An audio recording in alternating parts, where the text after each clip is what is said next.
you can't physically put yourself in another person's shoes. So a lot of times you just got to let them speak from their point of view. It's basically just to say it's okay to think that way. Don't let anybody tell you that it's not okay to think that way. The way you think and the way you feel is the way you think and feel, period.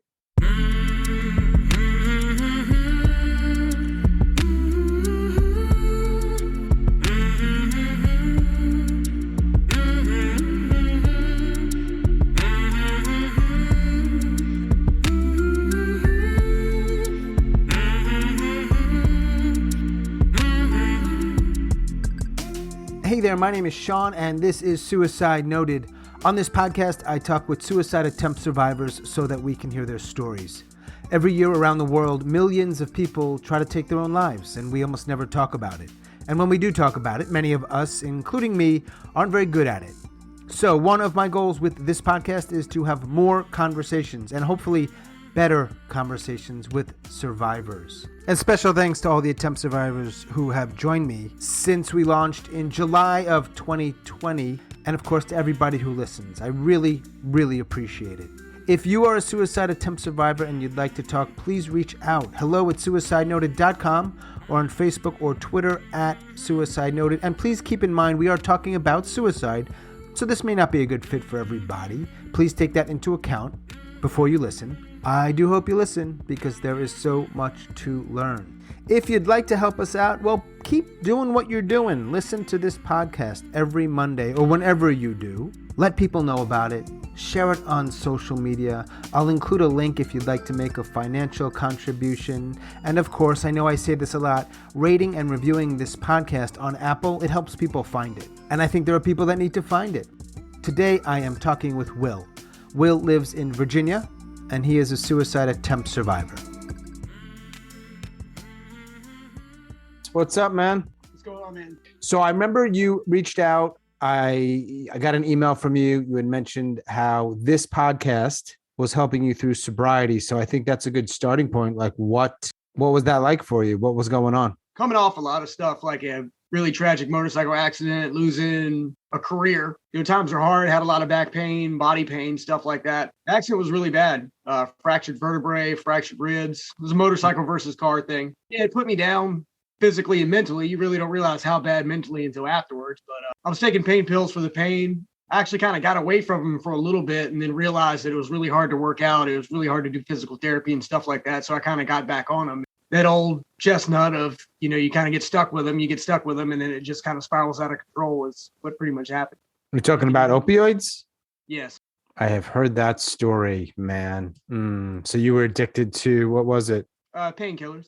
That's got to be a beast. It definitely is, especially, I fall into the age bracket, at least at the time of, you're too young to, be in this kind of pain management, but you're too old for the surgery, that kind of thing.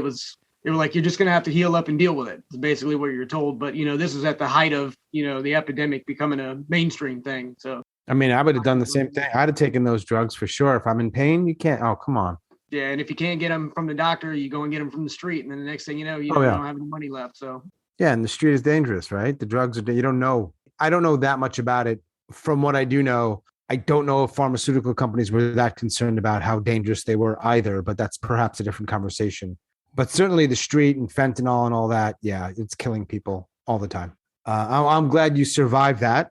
Yeah, 8 months clean now, so that's amazing, man. And have you done that in a group? Yeah, I've been dealing with this place called it's Groups Recover Together. They're mostly here on the East Coast, mostly Western Virginia based, but they've slowly spread east, and I think they're going south too, so they might be headed your way. Yeah, it's been pretty good. It's one of those things where you kind of develop from a bystander that kind of listens in. It's very much the way you see with people like AA. They kind of come in quiet at first and they open up, and then the next thing you know, they kind of lean more towards the leader or the more outspoken people in the group. So.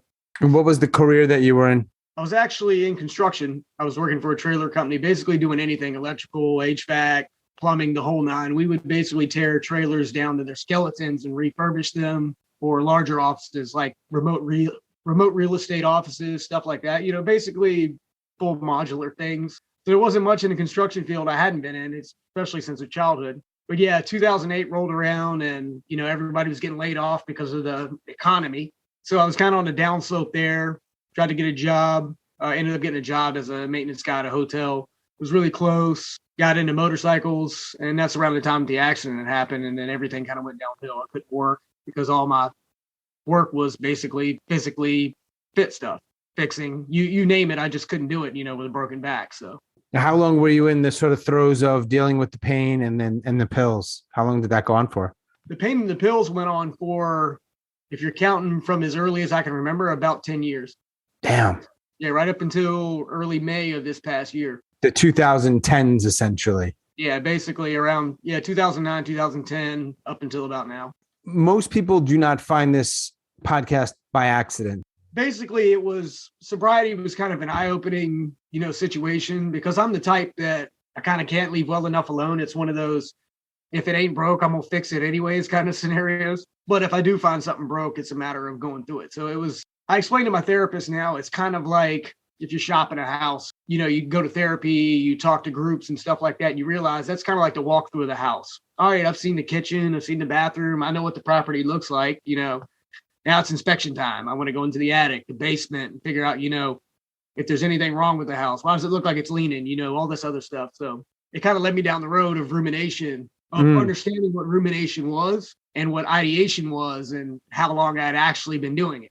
And, sitting down through writing in my journal, talking to people. It started to suss back to my teenage years. And of course, right around the time of sobriety is when stuff was getting really wrong. Old thoughts and stuff like that I used to have that I kind of suppress and just write off as, everybody thinks this way, because anytime you talk to friends, they'll say, oh, everybody's kind of had thoughts like that.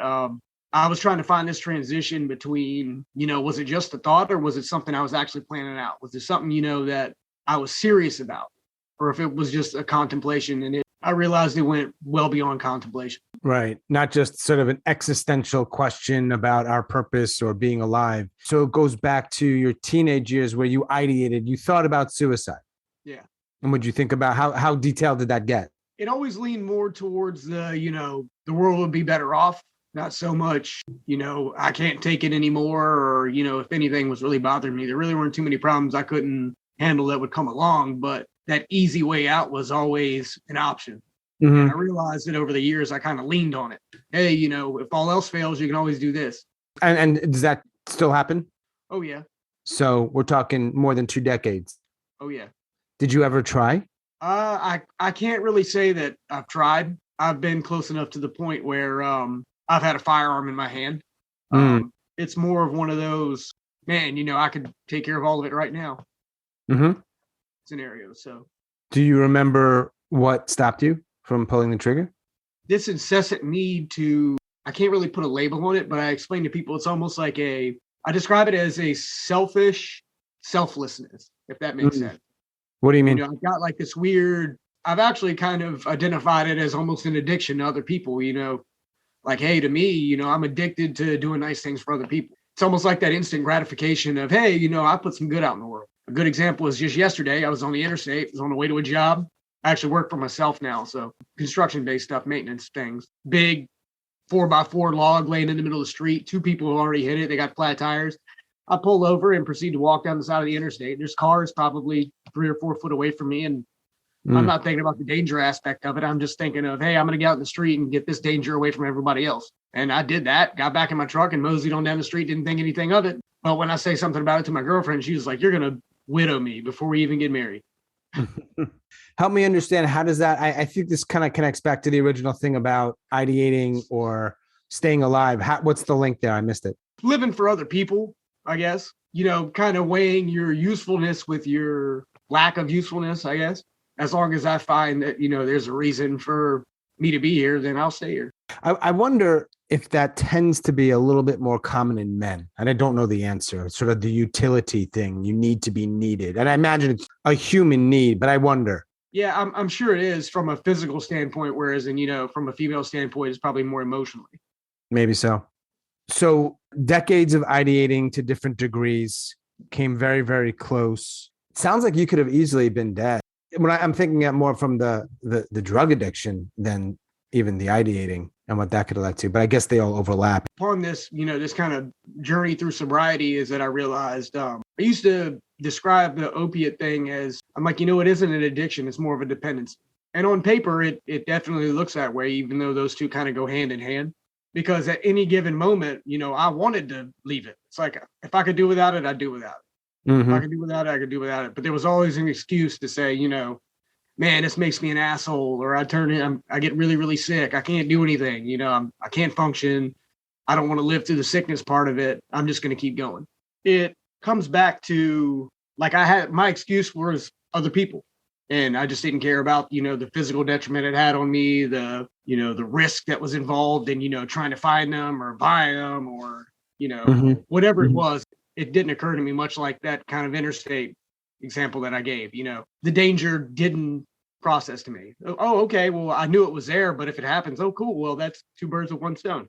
You got clean in May of 2021. Yes, early May. 8 months. You reached out to me much more recently, which means you were probably looking for something. What were you looking for when you found the podcast?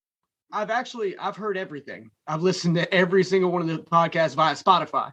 I don't know if there's more out on YouTube or anything like that, but I've listened to every one of them from the start. I've listened to a couple of them 2 or 3 times. Wow.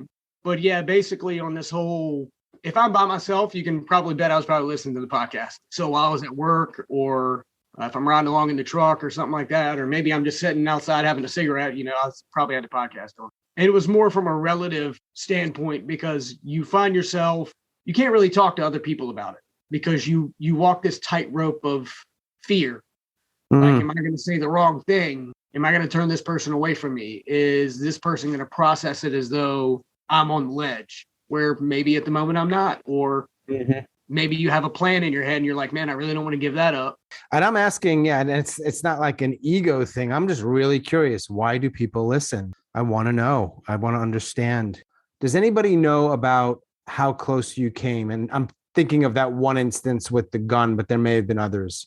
Yeah, my current girlfriend, for sure. She's kind of been privy to the majority of the transformative part of the sobriety. She kind of came back into a picture. She was an old middle school friend. We've been friends for pretty much our entire adult life. She kind of reached out to me when she heard about the sobriety thing. And of course, rumors spread. The rumor was, I was homeless. I was living in my truck, this, that, and the third.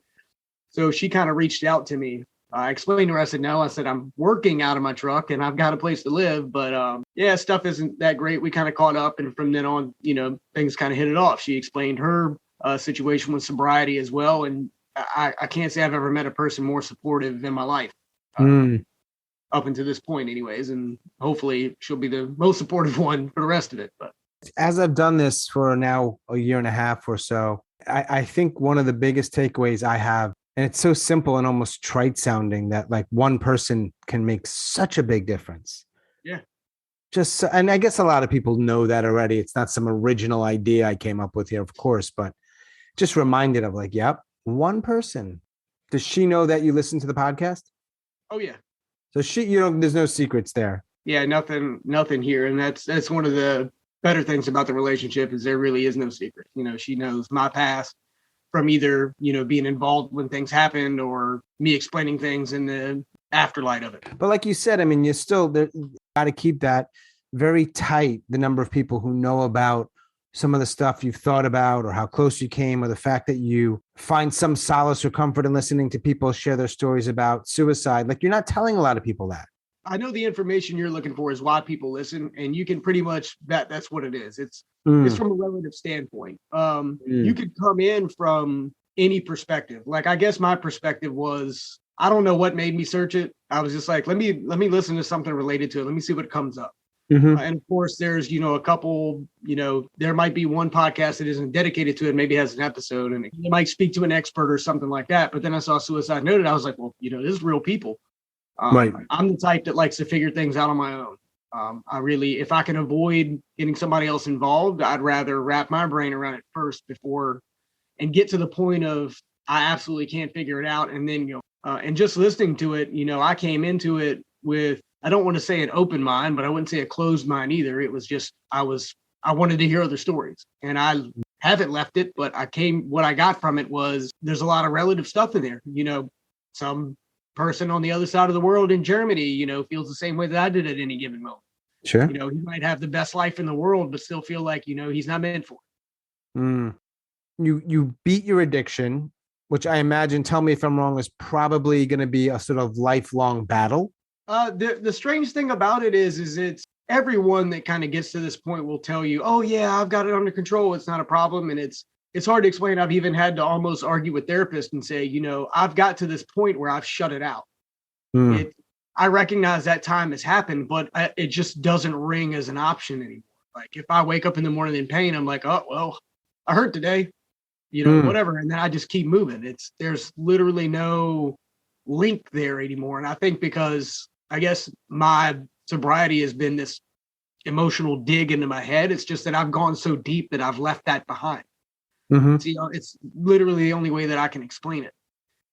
So a lot of times recently I came across a new therapist because I basically run out of how many sessions I could have with the last one or something to that effect. And actually had to argue with her. I said, look, we've had 3 sessions talking about my sobriety. I'm past that point. And I gave her that house example of, look, somebody else already showed me the kitchen. I'm trying to, it's inspection time. Like I want to get into there and see, what made me feel opiates were the way to go. That was the Band-Aid I needed to keep me out of this mental space of, thinking I'm not good enough for the world or I'm ready to leave it or anything negative. Why I would think that was an option when I know it couldn't be long-term and I know it was detrimental to my health. Like that's what I want to get to. So the example, I guess, is that I try to explain I'm a little more advanced. It's like if you take your car to the mechanic and you're a mechanic yourself, you're like, hey, look, I just don't have the time to fix it. This is what's wrong.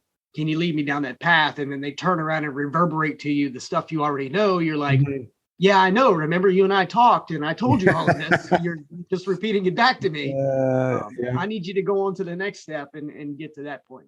I like these analogies of the house and the mechanic, man. Those are easy to visualize. It's easier to put in layman's terms. And I guess that's a relative thing when it comes to your show. You can sit there and listen to an expert all day long and try to apply what they're talking about to your own problem.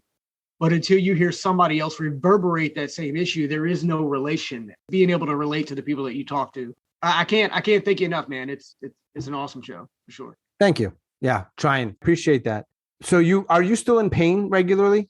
Oh yeah. I work out occasionally. It's kind of slacked off now that the holidays are here. An old friend of mine is actually a personal trainer, and myself and the girlfriend, we all went to school together. I actually grew up with him through most of my childhood. We've known each other since we were 4 or 5 years old. So I normally go over there, work out. It's basically like my own physical therapy. I keep stretched, kind of keep better in shape. And you kind of get used to the minor aches and pains, but you learn to live with it. So it's still there, and you'd be surprised the correlation between physical and mental pain. The physical pain can put you in the mental dumps, for the entire day, and you may not even had anything planned. The nicest thing in the world, you could be going to an amusement park with your family members, and all of a sudden it's a miserable day because you're in pain. Well, now that you're not taking painkillers, what helps the pain, or is it just nothing helps the pain, but you just deal with it in a different way?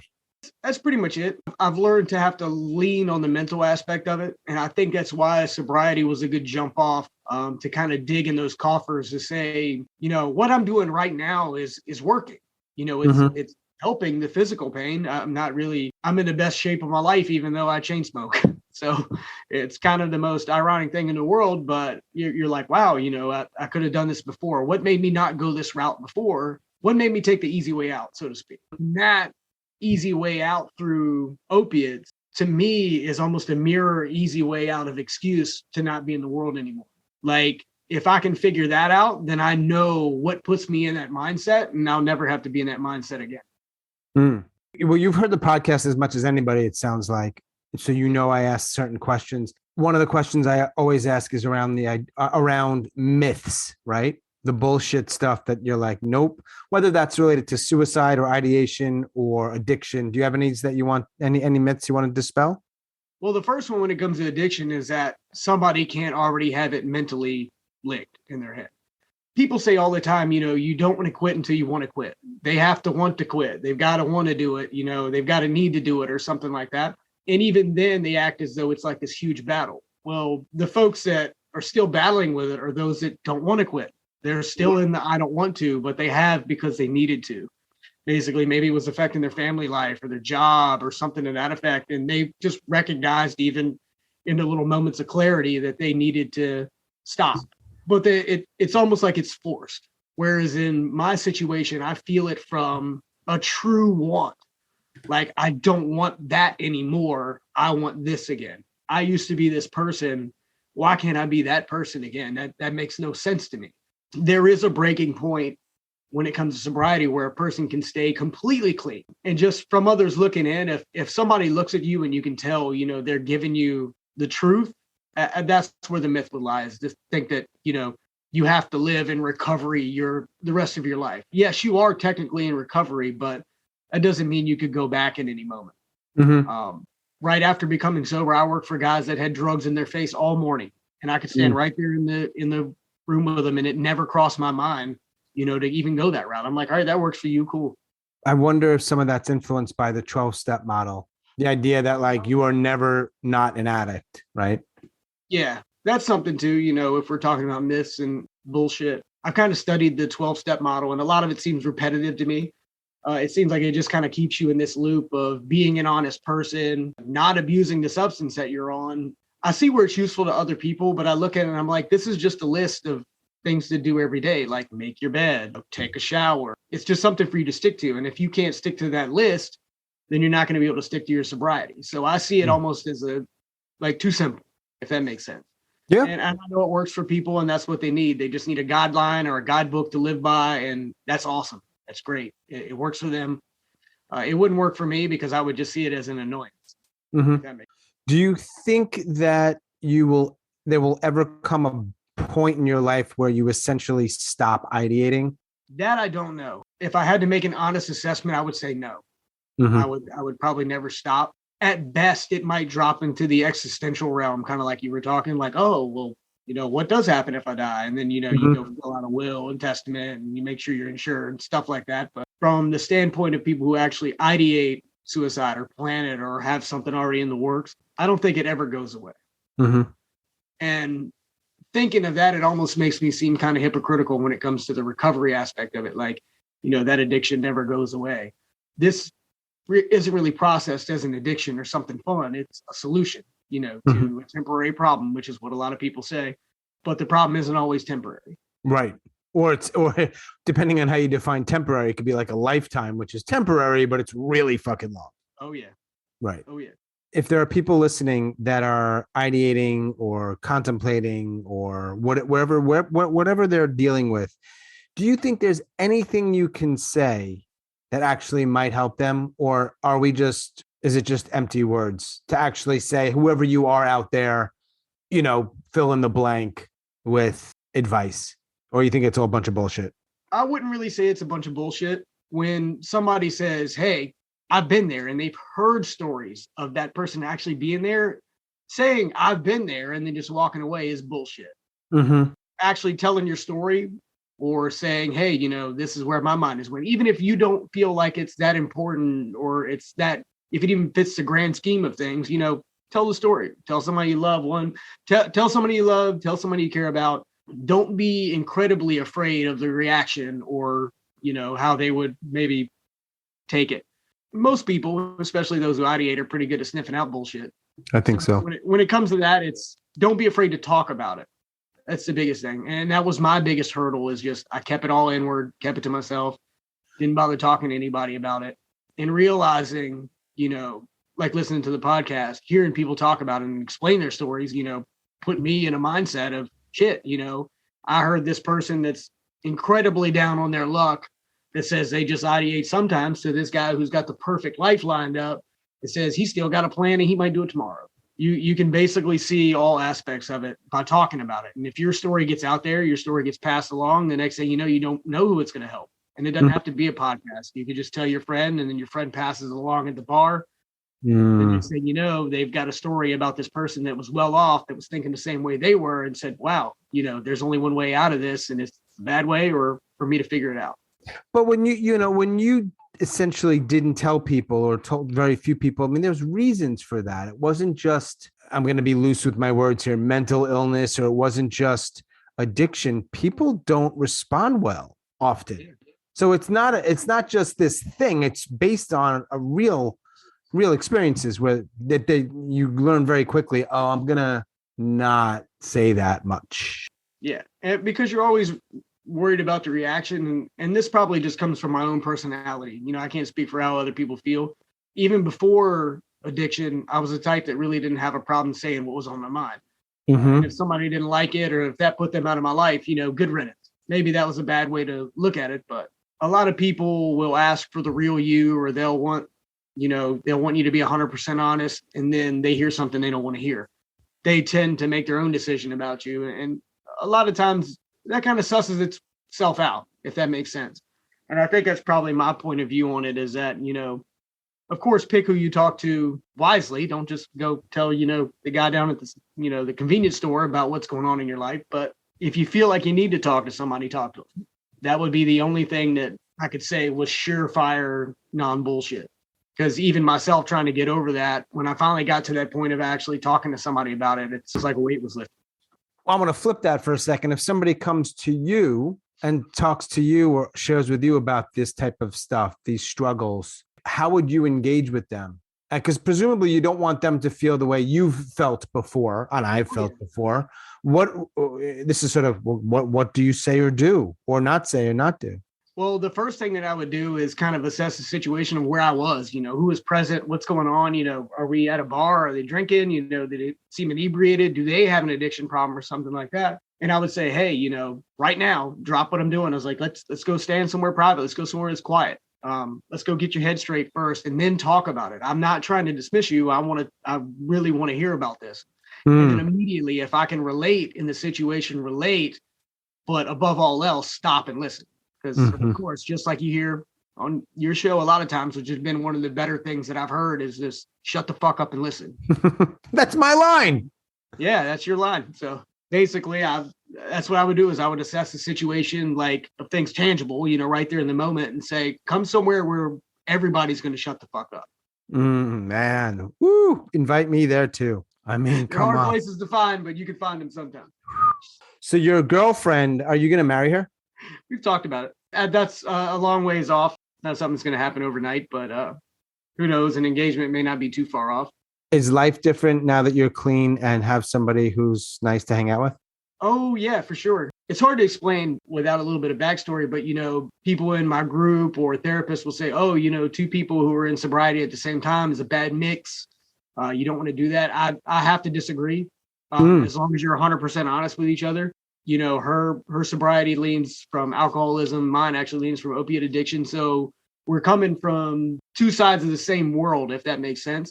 And we understand where the other person is coming from. Like, yo, are you thinking about it? Like, hey, I know where your brain's going right now. You can kind of interject before the problem even arises.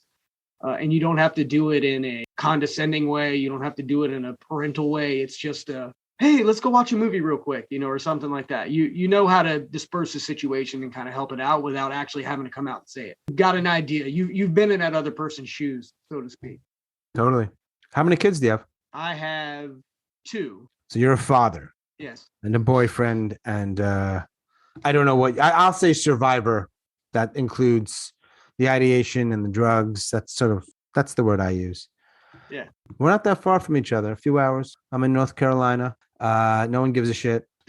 Is there another reason, an underlying reason that you wanted to join me here? That's not a loaded question. I'm just always wondering, like, you wanted to get it out. What were the real reasons, the main reasons why you wanted to talk about it? And of course, you know, some people will hear it, right, when it goes out into the world. Yeah. I don't know if you recall the first email or not, but I noticed that you had actually told your story.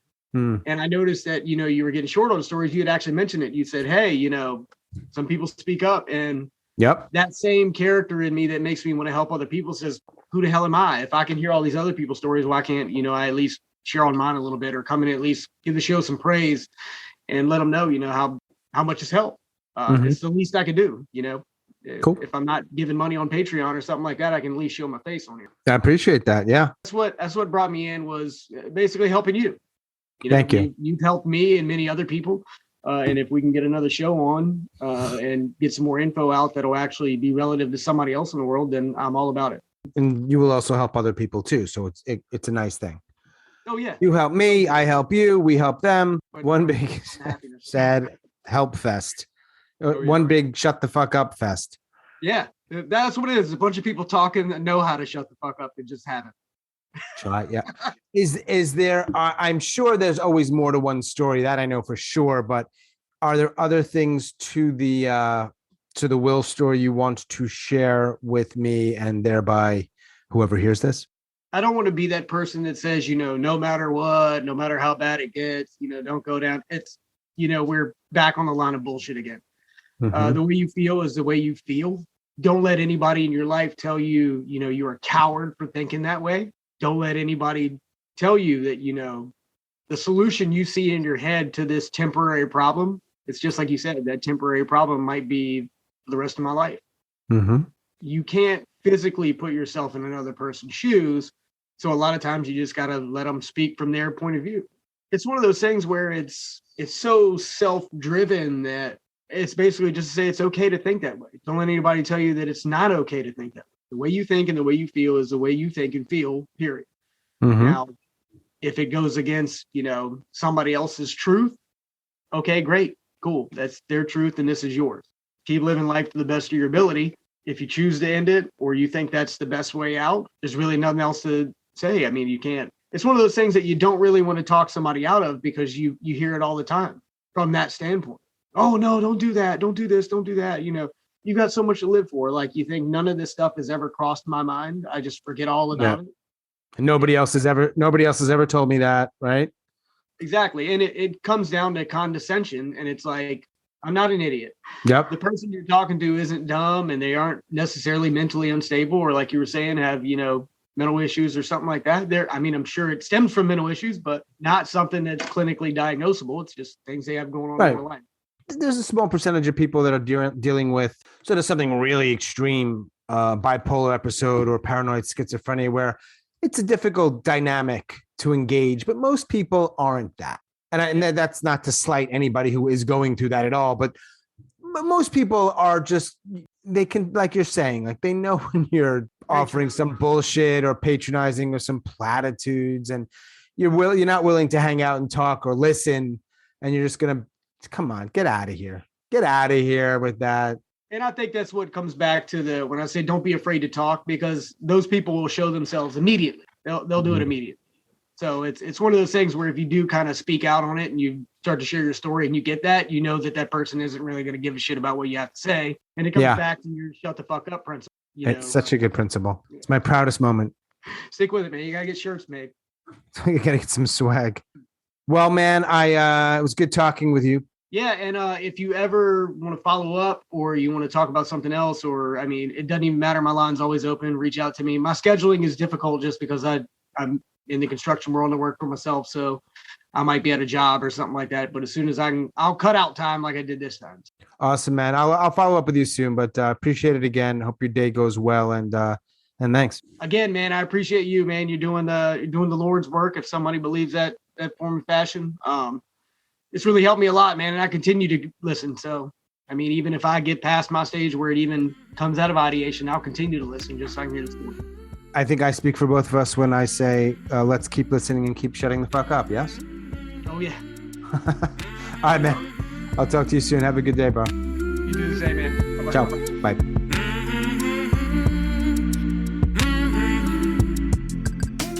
As always, thanks so much for listening and all of your support, and special thanks to Will in Virginia. Thanks, Will. If you are a suicide attempt survivor and you'd like to talk, please reach out. hello@suicidenoted.com or on Facebook or Twitter @suicidenoted. And a favor, if you listen on Apple, please rate and review this podcast. It helps people find it. And I think there are people out there that need to find it. So thanks very much. I appreciate it. That is all for episode number 94. Stay strong. Do the best you can. I'll talk to you soon.